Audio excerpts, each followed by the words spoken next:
మళ్ళీ చెప్పండి. 2 సంవత్సరాలు సార్ నాకు పైసలు వచ్చి మా ఆయన పెద్దన్న నాకు నేను చిన్న మా ఆయన తమ్ముడిని యాదవ్ను నాకు పైసలు అయితే వచ్చినాక వీళ్ళ పైసలు రామదాడు లాక్కున్నాక నన్ను నీవి అని నన్ను గుంజి కొడుతున్నారు సార్. ఎవరు కొడుతున్నారు? వీళ్ళే ఎవరు? వీళ్ళే డబ్బు వాళ్ళ పొలాన్ని అక్రమంగా లాక్కున్న వాళ్ళ పేర్లు అదే మన్ను మల్లయ్య రాములు బంగారయ్య నలుగురు. ఏ ఊరు? ఆ ఊరే ఇది మా సొంతం మా బిడ్డ. మీ సొంత బిడ్డ.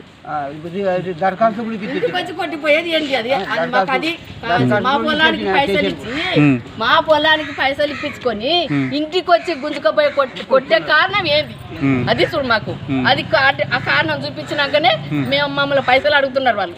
ఏంటికంటే సెస్సగామంట పైసలు.